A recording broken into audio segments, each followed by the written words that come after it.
Nah, Prof, ini menyambung nih masih soal IKN. Dari perspektif ekonomi tadi Mbak Esa sudah menyatakan. Tetapi kalau kita melihat apakah yang dikatakan Anda tadi, Prof, ini juga merupakan semacam satu batu sandungan atau beban bagi the next Presiden Prabowo soal IKN ini?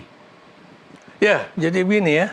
Kalau Anda lihat ya, apa namanya itu berita-berita televisi ya, karena kita kan lihat audio visual ya, itu kan tampak jelas ya seakan-akan Presiden Jokowi itu mentelengi Pak Prabowo. Ayo lanjutkan ya. Oh, yang lagi statement bertiga itu sama Pratikno ya? Misalnya ya. Dan kemudian juga pertanyaan yang katanya dari wartawan ya, walaupun ada yang mengatakan kayaknya bukan wartawan tuh, kayaknya dari istana tuh ya.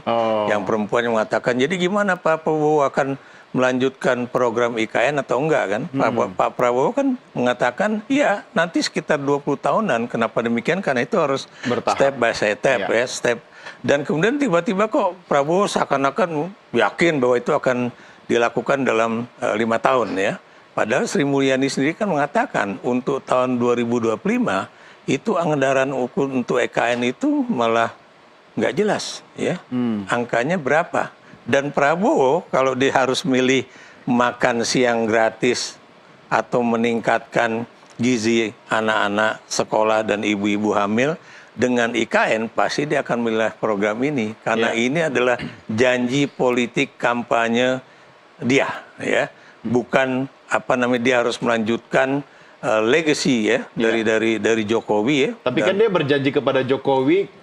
Kalau di endorse Jokowi, dia harus melanjutkan IKN, Prof. Oh iya, janji kan sama-sama janji. Sekarang kalau Anda berjanji kepada seorang elit ya, mana yang Anda pilih ya? Apakah janji ada kepada elit politik ataukah kepada rakyat pemilih?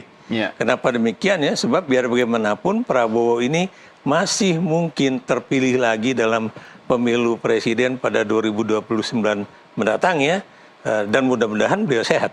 Ya. Tapi kalau janji dengan elit politik, ya Anda tahu ya, siapapun yang kemudian udah lengser, nggak ada cerita itu harus kemudian diikuti yang diperintahkan ataupun yang dititahkan kepada penerusnya. Gitu. Dan Anda lihat ya, itu semua presiden Republik Indonesia itu nggak ada tuh yang kemudian mengatakan kepada suksesornya ya, supaya dia melanjutkan program-program yang dia sudah jalankan dan sebagainya. Dan Anda juga tahu ya, biar bagaimanapun persoalan IKN ini bukan persoalan yang kecil, besar. Persoalan tanah rakyat yang juga masih belum jelas ya, rakyat yang terpinggirkan ya. Kemudian bagaimana nelayan-nelayan di IKN termasuk juga di wilayah terdekat dengan IKN itu ya. Kemudian Anda juga tahu persoalan perikanan daratnya juga masih problematik, persoalan pertaniannya juga problematik.